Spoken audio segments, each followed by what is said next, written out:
இந்த சார் அதாவது திருத்தப்பட்ட வாக்காளர் பட்டியலை சரியா செயல்படுத்துங்க அப்படின்னு பாராளுமன்றத்தில் பேசுறது இதே திமுக தான். இன்னைக்கு அதை எதிர்க்கிறதும் அதே திமுக தான்.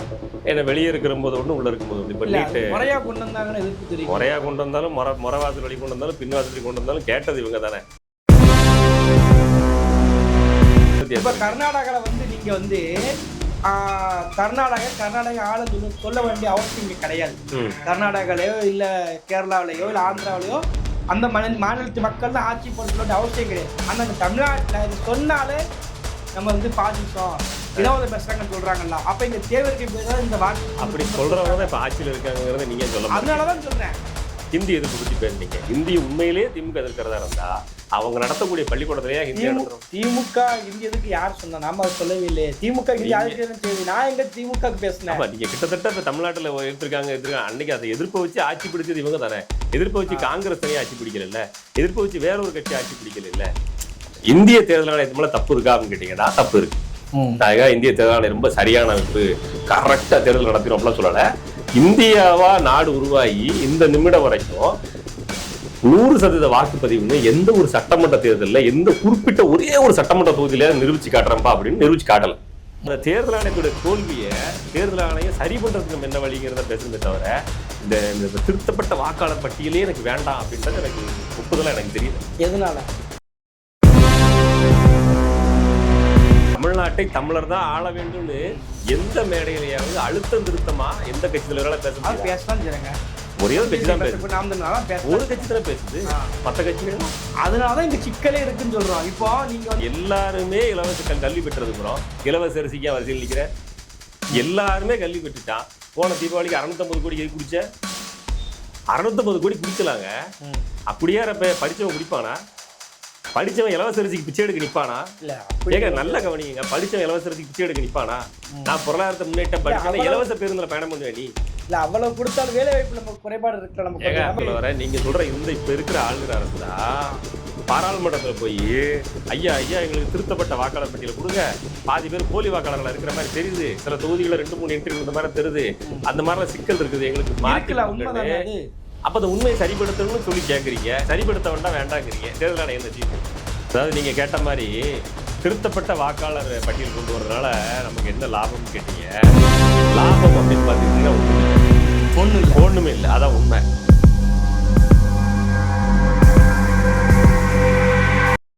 அனைவருக்கும் வணக்கம். இப்ப தமிழ்நாட்டையே பெரிதளவுல ஒழுக்கக்கூடிய ஒரு வார்த்தை உண்டுன்னா சார் என்கின்ற ஒரு வார்த்தை. அந்த வார்த்தையவே இப்போ இந்தியா முழுக்கவே சார் என்கின்ற ஒரு திட்டம் பெரிய கேள்விக்குறியா இருக்கு. அந்த திட்டத்தை பத்தி பேசுவதற்கு தான் நம்ம அரசியல் ஆலோசகர் குட்டி ரங்கராஜ் பண்ட் நம்ம கூட இணைஞ்சிருக்கிறாரு. அண்ணா வணக்கம். வணக்கம். இப்ப எதையாவது அடமொழி கொடுத்து தேர் எழுத்து தெருள விட்டு அடிவாங்க வச்சிருக்கிய. அதாவது சார் அப்படிங்கிற வார்த்தை தமிழ்நாட்டுல ரொம்ப பிரபலம். கொஞ்ச நாளைக்கு முன்னாடி திமுகவுக்கு சார் அப்படிங்கிற வார்த்தையே ஒரு தலைவலியா இருந்துச்சு. யார் அந்த சார் அப்படின்னு. அதனால சார் அப்படின்ற போகாம என்ன விஷயங்கிற தமிழ்ல சொல்லுவோம். திருத்தப்பட்ட வாக்காளர் பட்டியலை ரெடி பண்றாங்க நம்முடைய இந்திய தேர்தல் ஆணையம். அது சம்பந்தமா தான் நாட்டில் பல விவாதங்கள் போய்கிட்டு இருக்கு. அதுதான் நம்ம இன்னைக்கு பேச போறோம்.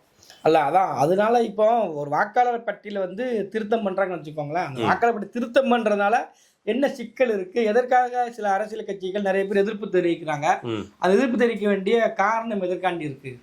அரசியல் கட்சிகள் எல்லாமே அரசியல் தான் பேசுவாங்க. அரசியல் பேசுறதுக்காகத்தான் அவங்களை கட்சிகளை வச்சிருக்குது. அதுக்காகத்தான் மக்கள் நம்ம கட்சி தலைமை ஒண்ணுமே சொல்லலையே, இது நல்ல திட்டமா கெட்ட திட்டமானு மக்கள் தலைமை ஒண்ணுமே சொல்லலையே நினைப்பாங்க. எந்த கட்சியுமே அது ஆளுங்கட்சியா இருக்கும்போது கொண்டு வர திட்டத்தை அது எதிர்கட்சியா இருக்கும் அதுவே எதிர்க்கும். உதாரணத்துக்கு திமுக இந்த சார் அதாவது திருத்தப்பட்ட வாக்காளர் பட்டியலை சரியா செயல்படுத்துங்க அப்படின்னு பாராளுமன்றத்துல பேசுறது இதே திமுக தான். இன்னைக்கு அதை எதிர்க்கிறதும் அதே திமுக தான். ஏன்னா வெளியே இருக்கிற போது ஒன்று உள்ள இருக்கும் போது ஒன்று. இப்போ நீட்டு முறையா கொண்டு வந்தாங்கன்னு எதிர்ப்பு தெரியும். முறையா கொண்டு வந்தாலும் முறவாசல் வழி கொண்டு வந்தாலும் பின்வாசல் வழி கொண்டு வந்தாலும் கேட்டது இவங்க தானே. நீட்டு கொண்டு வாங்கன்னு சொல்லி கேட்டது இவங்க தான், நீட்டுனது இவங்க தான். இவங்க ஆட்சி காலத்துலதான் கெசட்ல அறிவிக்கவும் செய்யறாங்க. கொண்டு வந்ததுக்கு அப்புறம் வேற ஆட்சி நடக்குது. ஆனா சட்டமன்றத்தில் இவங்க ஆட்சி முடிஞ்சிருது, பாராளுமன்றத்தில் அவங்க கேட்கறாங்க, நிறைவேற்றுறாங்க. அப்போ ஒரு திட்டத்தை நிறைவேற்றுறதுக்கு 5 ஆண்டு 10 ஆண்டு ஆகுங்கிறதா மத்திய அரசுடைய நிலைப்பாடு. எப்பவுமே ஒரு திட்டத்தை எந்த ஒரு பிரச்சனையும் இல்லாமல் எப்படி எல்லாருக்கும் சரிப்படுத்துறாங்க மொத்தமாக பிளான் போட்டு தான் ரெடி பண்ணுவாங்க. அப்படி ரெடி பண்ணுறப்போ அடுத்த ஆட்சி வந்துடும். உடனே பாத்தீங்களா அடிமை ஆட்சி கொண்டு வந்திருக்குன்னு இவங்க எதிர்ப்பாங்க. இப்ப இவங்க ஆட்சியிலே அது வந்ததுனால என்ன செய்ய தெரியாம முடிச்சிட்டு இருக்காங்க. நம்ம 6 மாசம் தானே அதுக்குள்ளார போயிடும். அதனால நம்ம மறுபடியும் தீவிரமா எதிர்க்க ஆரம்பிப்பாங்க. இல்ல இது எதிர்க்கப்பட வேண்டிய தேவை என்ன ஏற்படும் பாத்துக்கிட்டீங்கன்னா, இதனால நம்மளுடைய உரிமைகள் பாதிக்கப்பட்டுரும். இப்போ நம்ம ஏரியாவில் வந்து இந்த திருத்தப்பட்ட வாக்காளர்பட்டியை கொண்டு வராங்கன்னா, அப்போ வேற மாநிலத்தை சார்ந்தவங்களுக்கு நம்ம ஊரில் ஓட்டு உரிமை வரும்போது, அப்போ நம்மளுடைய அரசியல், நம்மளுடைய அரசு அதிகாரம் வந்து நம்மகிட்ட இல்லாமல் மொத்தங்கிட்ட போயிடும் என்கிற ஒரு பெரிய மாற்றம் வந்து இந்த நாட்டில் வந்து நடந்த தமிழ்நாட்டில். கர்நாடகாவில் 1 கோடி தமிழர்கள் இருக்காங்கிறது பெருமையா சொல்றீங்க. கர்நாடகாவில் இதே மாற்றம் வந்து கன்னடம் போராடணும்னா என்ன பண்ணுவீங்க? இல்ல அங்க என்ன சிக்கல் இருக்குன்னா, கர்நாடகா மட்டும் கிடையாதுங்க. இப்ப தமிழ்நாட்டுல நீங்க மத்த மாநிலத்துக்கும் தமிழ்நாட்டுக்கு பெரிய வித்தியாசம் இருக்கு. என்ன வித்தியாசம்? இப்ப கர்நாடகால வந்து நீங்க வந்து கர்நாடகா ஆளுன்னு சொல்ல வேண்டிய அவசியம் இங்க கிடையாது. கர்நாடகாலயோ இல்ல கேரளாவிலயோ இல்ல ஆந்திராவிலயோ அந்த மாநிலத்து மக்கள் தான் ஆட்சி போட சொல்ல வேண்டிய அவசியம் கிடையாது. ஆனா இங்க தமிழ்நாட்டுல இதை சொன்னாலே நம்ம வந்து பாசிசம் வினோத பேசுறாங்கன்னு சொல்றாங்கல்ல. அப்ப இங்க தேவைக்கு போய் இந்த வார்த்தை அப்படி சொல்றவங்க தான் இப்ப ஆட்சியில் இருக்காங்கிறத நீங்க சொல்ல முடியும். அதனாலதான் சொல்றேன். இப்ப அந்த சிக்கல் இருக்குல்ல, அப்போ இந்த பிரச்சனை தமிழ்நாட்டுக்குள்ள இன்னும் வரும்போது ஏற்கனவே நம்மளோட ஒரு சிக்கல் இருக்கு. அதிகாரம் வந்து கிட்டத்தட்ட ஒரு 50 வருஷமா தமிழர் கையில் இல்லை. பெருந்தல் காமராஜர் அது மட்டும் ராஜராஜ சோழன் தான் இருக்கிறாங்க. இதுக்கு பிறகு எங்கேயுமே கிடையாது இந்த இடைப்பட்ட காலகட்டத்தில். அப்படி இருக்கும்போது திரும்பி ஒரு புதிய திட்டம் கொண்டு வரும்போது நம்ம எதிர்ப்பு தெரிவிப்போம். இப்போ இதே ஹிந்தி எதிர்ப்பு போட்டு எடுத்துன்னு வச்சுக்கோங்களேன். இந்தியா முழுக்க அமைதியா இருந்துச்சு, தமிழ்நாடு மட்டும் தான் போராட்டம் பண்ணாங்க. அப்ப அதே மாதிரி எடுத்துக்கலாம்ல. அந்த போராட்டம் தான் இன்னைக்கு பல மாநில மொழியை காப்பாத்தி இருக்கு, அந்த இந்திய எதிர்ப்பு போராட்டம் தான். அதே மாதிரி இன்னைக்கு தமிழ்நாடு போராடக்கூடிய இந்த போராட்டம் நாளைக்கு பிற மாநிலங்களுக்கு குரல் கொடுக்க முடியாத மாநிலங்கள், பேச முடியாத மாநிலங்கள், அவங்களுக்கு இன்னைக்கு உத்தேகமா இருந்தோம்னா. நீங்க பேசுறது எனக்கு கேட்க சிரிப்பா இருக்குது. எப்படின்னா ஒரு திமுகவோட இணையதள ஊப்பி எப்படி பேசுவாரு அப்படிங்கிறத நீங்க அப்படியே அப்சர்வ் பண்ணி பேசுற மாதிரி தெரியுது. நடப்பு அரசு திமுக என்ன வாந்தி எடுக்க நினைக்குதோ அதை ஊடகங்கள் வாந்தி எடுக்கும். திமுக தன்னுடைய கொள்கையை என்ன சொல்லி பேச விரும்புத மக்கள்கிட்ட அதை அதோட மீடியா கைக்கூலிகள்கிட்ட சொல்லி சொல்லும். அதை பரப்பும். அதை நீங்க கேட்டிருக்கீங்க, அதை நீங்க சொல்றீங்க. நீங்க நல்லா கவனிங்க. இந்திய எதிர்ப்பை பத்தி பேசுறீங்க. நம்ம இந்த திருத்தப்பட்ட வாக்காளர் பட்டியலை பத்தி தான் பேசணும். இருந்தாலும் இங்க இருந்தே அந்த விஷயத்துக்கு வருவோம். ஹிந்தி எதிர்ப்பை பத்தி பேசுனீங்க. ஹிந்தி உண்மையிலேயே திமுக எதிர்க்கிறதா இருந்தா அவங்க நடத்தக்கூடிய பள்ளிக்கூடத்திலேயே ஹிந்தி நடத்துறோம். திமுக ஹிந்தி எதுக்கு யார் சொன்னா? நாம அதை சொல்லவே இல்லையே. திமுக ஹிந்தி அதுக்கு செய்யுது. நான் எங்க திமுக பேசினேன்? நீங்க கிட்டத்தட்ட இப்ப தமிழ்நாட்டுல எடுத்திருக்காங்க. அன்னைக்கு அதை எதிர்ப்பை வச்சு ஆட்சி பிடிச்சது இவங்க தானே. எதிர்ப்பை வச்சு காங்கிரஸ் தனியா ஆட்சி பிடிக்கல, எதிர்ப்பை வச்சு வேற ஒரு கட்சி ஆட்சி பிடிக்கல. நீங்க நல்லா கவனிச்சு மக்களுடைய எதிர்ப்பு அது மக்கள் எதிர்க்கல. அப்படி ஒண்ணு மக்கள் எதிர்க்கல. மக்கள் எதிர்க்கிறதா இருந்தா அவன் பிள்ளைய கொண்டு போய் சிபிஎஸ்சில கொண்டு ஹிந்தி படிக்க வைக்கிறான். மக்கள் எதிர்க்கிறதா இருந்தா ஏன் திமுக காரங்க நடத்துற பள்ளிக்கூடத்துல கொண்டு ஹிந்தி படிக்க வைக்கிறான் மக்கள். பணம் இருக்கிறவங்க நல்லா கவனிச்சுக்கிடுங்க. பணம் இருக்கிறவங்க இந்தியாவில ஹிந்தி படிக்க முடியும். தமிழ்நாட்டுல பணம் இருக்கிறவங்க மட்டும்தான் ஹிந்தி படிக்க முடியும். மத்த மாநிலத்துல பணம் இல்லாத அதெல்லாம் ஏன் விருப்பம்னு சொல்லி கவர்மெண்ட் எனக்கு ஒன்றும் தெரியாது, என்ன பெத்தவனுக்கு ஒன்றும் தெரியாது, எங்க அம்மா அப்பாவுக்கு எதுவுமே தெரியாது, இருக்கிறது கவர்மெண்ட் ஸ்கூல் கொண்டு கவர்மெண்ட் நம்பி விடுறாங்க. நீ என்ன படிக்க வைக்கணுங்கிறத நீ முடிவு பண்ணிடுற, நான் என்ன படிக்கணுங்கிறத அரசாங்கங்கிற பொருள் நீ உட்காந்து முடிவு பண்ணிடுற, என் பாடத்திட்டம் என்னங்கிறத முடிவு பண்ணிடுற. உன் கட்சிக்காக முட்டு கொடுத்து பேசுறோட பாடங்களுக்கு ஆசிரியராக போடுற. இப்போ எங்களுக்கு தெரியுது, நாங்க படிச்சு முடிச்சு ஒரு குறிப்பிட்ட வயசு வெளியே வந்ததுக்கு அப்புறம் தான் ஓஹோ அப்படின்னு தெரியுது. இதுதான் முன்னாடி நீ பண்ணிருப்ப. நாங்க என்ன படிக்கணுங்கிறது நீ தான் முடிவு பண்ற. அப்ப நான் ஹிந்தி இங்க படிக்கல அப்படிங்கிற சூழ்நிலை வரும்போது எவனோ ஒருத்தர் ஹிந்தி தமிழ்நாட்டில் படிச்சிருக்கேன்னு தேடனா அவன் வந்து நீ கட்டி இடத்துல வியாபாரம் இடத்துல அந்த பள்ளிக்கூடத்துல படிக்கிறான். இதை வந்து பேசப்பட வேண்டிய அரசியல் தமிழ்நாட்டுல எந்த ஒரு அரசியல் கட்சி தலைவரும் பேச மாட்டாங்க. ஏன் பேச மாட்டாங்கன்னா வாக்கு வங்கி சதஞ்சிரும். வாக்கு வங்கி உண்மையிலே சதஞ்சிரும். எந்த கட்சியும் பேசாது. ஏன் பேசாதுன்னு நினைக்கிறீங்க? வியாபாரம். பள்ளிக்கூட வியாபாரம் நடத்துறவங்களை கண்டிச்சு எந்த அரசியல் தலைவரும் வரைக்கும் பேசுனது இல்லை.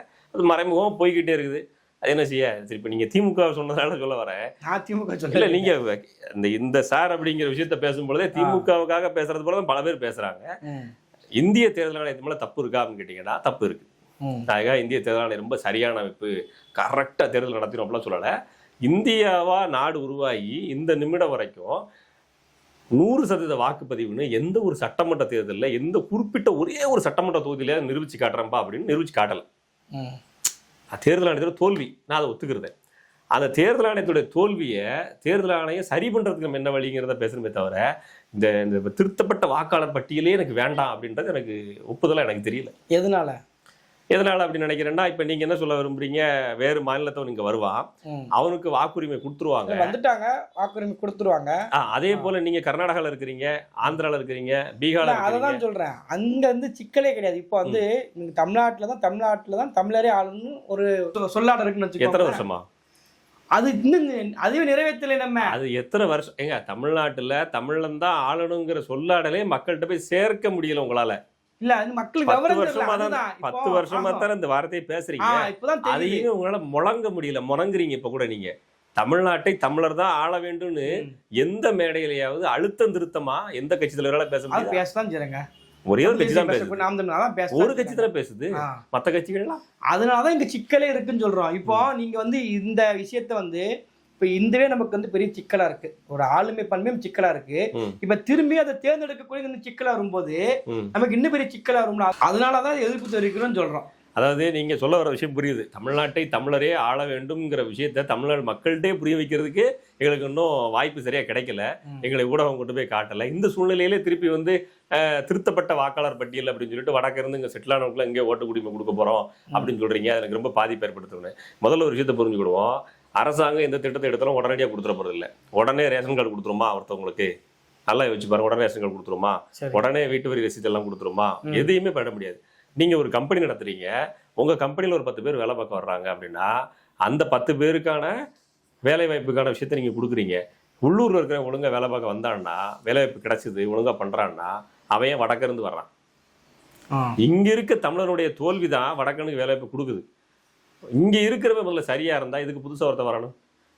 அதே நீங்க அப்படி கிடையாது. வடக்கு உள்ளவங்களுக்கு வந்து வேலை வாய்ப்பு எது கொடுக்குறீங்க கேட்குறீங்க. இங்க நம்ம ஆளுங்க வந்து அதிகமா எல்லாம் படிக்க ஆரம்பிச்சிட்டாங்க. சரி, இப்போ உதாரணத்துக்கு எந்த வீடு எடுத்துக்கிட்டாலுமே டிகிரி முடிக்காதவங்க எண்ணிக்கை ரொம்ப கம்மி. அது குறிப்பிட்டாலும் பெண்கள் எடுத்துக்கிட்டீங்க அதோட அதிகம் தான். அவங்க மாஸ்டர் டிகிரி வரைக்கும் போட்டுருந்தாங்க. இப்போ இன்னும் அவங்க முறையா கல்வி போகல. ஒரு அடித்தட்டி வேலைக்கு வருவதற்கு நம்ம ஆளுங்களை போக மாட்டேங்கிறாங்க. இந்த இடத்துல அப்படியே நிறுத்தி இதை கேளுங்க. இதை நீங்க திமுகவோட குரலத்தை மறுபடியும் பேசுறீங்க. நல்லா கவனிச்சு பாருங்க. எல்லாருமே இலவச கல்வி பெற்றதுக்குறோம். இலவச அரிசிக்கு வரிசையில் நிக்கிற எல்லாருமே கல்வி பெற்றுட்டான். போன தீபாவளிக்கு 650 கோடி எது குடிச்ச? 650 கோடி குடிச்சலாங்க. அப்படியே படிச்சவன் குடிப்பானா? படிச்சவன் இலவச அரிசிக்கு பிச்சை எடுக்க நிப்பானா? ஏங்க நல்லா கவனிங்க. படிச்சவன் இலவச அரிசிக்கு பிச்சை எடுக்க நிப்பானா? நான் பொருளாதாரத்தை முன்னேற்றம் படிச்சேன், இலவச பேருந்துல பயணம் பண்ணுவேன். நீ இல்ல அவ்வளவு கொடுத்தாலும் வேலை வாய்ப்பு நமக்கு குறைபாடு இருக்குல்ல. இலவச பேருந்து பயணம் கொடுத்தா தான் பெண்கள் வாழ்க்கையிலே முன்னேற்ற முடியும். நான் வந்து ஒருவேளை சாப்பாடு போடுற, ஒருவேளை காலை உணவு போட்டா தான் எங்க வாழ்க்கையில மேம்படுத்த முடியும். நான் வறுமையில இருக்கிறேன்னு கவர்மெண்டே ஒத்துக்கிடுது, பெண்களும் ஒத்துக்கிடுதாங்க. 1000 ரூபாய் கொடுத்தா தான் என் குடும்பத்தை காப்பாற்ற முடியும், கவர்மெண்ட் பிச்சை போடுதுங்கிற எத்துக்கு ஒத்துக்கிடுதாங்க. நீயே வறுமையில இருக்கிற வேலைக்கு போக வேண்டியதானே? பெண்கள் ஒத்துக்கல, அரசு கொடுக்க வாங்குறாங்க, அவ்வளவுதானே. அரசாங்கம் கொடுக்கறனாலதான் வாங்குறீங்க, கொடுக்கலாம் வாங்க மாட்டீங்க. ஆமா, கொடுக்குற கவர்மெண்ட்டை தேர்ந்தெடுத்து நீங்க தானே. அது மக்கள் வந்து அவங்க ஒரு கொள்கையை சொல்றாங்க. அது மக்களுடைய முடிவு, அதுக்குள்ள போக வேண்டாம். மக்களுடைய முடிவை திருத்தினாதாங்க நீங்க சொல்ற கருத்து வெற்றி பெறும். மக்கள் எதை செஞ்சாலும் மக்கள் தான் சாராய கடைக்கு ஓட்டு போடுறான். அப்போ ஒத்துக்கிறீங்களா? நல்ல சாராயம்னு மக்கள் தானே சாராய கடைக்கு ஓட்டு போட வர்றேன். மக்கள் தான் வந்து நாளைக்கு என்ன சொல்லுவான், இந்திக்காரன் வந்தாலும் பரவாயில்ல. அதுதான் இப்ப சிக்கல். இந்த அடிப்படையை புரிய வைக்க வேண்டியது மக்களுக்கே தவிர அரசாங்கத்துக்கு இல்லை. அது எதிர்த்து கேட்க வேண்டியது நம்ம வந்து 100 கோடி பேர் சொல்ல முடியாது. ஆனா அந்த ஒரு அரசு சொல்றேன்னு வச்சுக்கோங்களேன், அதுக்கு தான் அரசு தேர்ந்தெடுக்கும். அந்த அரசு சொல்லுமா, அரசு அதுக்கான வேலை எடுக்கும்ல. அதுக்கு எதுக்கு அரசு தாங்க சொல்ல வர? நீங்க சொல்ற இந்த இப்ப இருக்கிற ஆளுகிற அரசு தான் பாராளுமன்றத்துல போய் ஐயா எங்களுக்கு திருத்தப்பட்ட வாக்காளர் பட்டியலை கொடுங்க, பாதி பேர் போலி வாக்காளர்கள் இருக்கிற மாதிரி தெரியுது, சில தொகுதிகளை 2-3 என்ட்ரி விழுந்த மாதிரி தெரியுது, அந்த மாதிரிலாம் சிக்கல் இருக்குது, எங்களுக்கு மாற்றலாம். அப்ப அந்த உண்மையை சரிப்படுத்தணும்னு சொல்லி கேட்குறீங்க. சரிப்படுத்த வேண்டாங்கிறீங்க. தேர்தல் ஆணையம் என்ன செய்யும் சொல்லுங்க. சரி, இப்போ இந்த திருத்தம் பண்றதுனால என்ன நன்மை? அதாவது நீங்க கேட்ட மாதிரி திருத்தப்பட்ட வாக்காளர் பட்டியல் கொண்டு வரதுனால நமக்கு என்ன லாபம்னு கேட்டீங்க. லாபம் அப்படின்னு பார்த்துக்கிட்டீங்கன்னா ஒண்ணுமே இல்லை. அதான் உண்மை. என்ன ஒன்று நடக்கும்னா, நமக்கு கொஞ்சம் அரசியல் விழிப்புணர்வு வரும். என்ன ஒரு லாபம்? நீங்க இப்ப கேட்டீங்கல்ல, தமிழ்நாட்டை தமிழரே ஆளணும், அந்த வாய்ப்பு எங்களுக்கு கிடைக்கலன்னு, வடக்குன்னு உள்ள வர்றேன் அப்படின்னு. அப்ப போராடும் போது இங்க பாரு, நாம் தமிழர் கட்சிக்கு ஒரு நல்ல சான்ஸ். இது வந்து ஏற்கனவே நம்மள ஆள்றவன் தமிழன் கிடையாது. வடக்குன்னு நாளைக்கு வாய்ப்பு கிடைச்சி ஆள ஆரம்பிச்சிட்டோம்னா, நம்ம கடைசி வரைக்கும் தமிழ்நாடு தமிழருக்கேங்கிற கொள்கையை கற்பனையில தான் எழுதி வச்சுட்டு சும்மா உட்காந்துருக்கணும். கொஞ்சம் விழிப்புணர்வு பெறுங்க அப்படின்னு சொல்லும் பொழுது, இங்க ஏற்கனவே ஆண்டுகிட்டு இருந்த திமுக சார்ந்தவங்க 99% பேர் தமிழர்கள் இல்லை அப்படின்னு புரிய வரும். அப்ப தமிழ்நாட்டுக்குள்ள தமிழ் பேசும் பல பேர் இருக்காங்க, தமிழனா அப்படிங்கிற கொஸ்டின் வரும். அப்ப தமிழ் தேசியம்ங்கிற கருத்து வலுப்பெறதுக்கு கடவுளா பார்த்து கொடுக்குற வாய்ப்புன்னு நான் நினைக்கிறேன். அண்ணா, இந்த நிகழ்ச்சியை கலந்துக்கிட்டு உங்க கருத்துக்களை பகிர்ந்ததுக்கு ரொம்ப நன்றிண்ணா. நாம இப்போ அந்த திருத்தப்பட்ட தேர்தல் ஆணைய சம்பந்தப்பட்ட விவரங்களை, நமக்கு தெரிந்த சில விஷயங்களை வச்சு டிஸ்கஸ் பண்ணியிருக்கோம். இதுல நிறைய கருத்து முரண்கள் இருக்கும், கருத்து வேறுபாடுகள் இருக்கணும். கருத்து வேறுபாடுகள், முரண்கள் இருக்கணும். அப்பதான் வந்து அது ஒரு ஆரோக்கியமான விவாதமா இருக்கும். உங்களுடைய கருத்துக்கள் என்னங்கிறத கீழே கமெண்ட்ல கண்டிப்பா போட்டு விடுங்க. நிச்சயமா படிச்சு தெரிஞ்சுக்கிறேன்.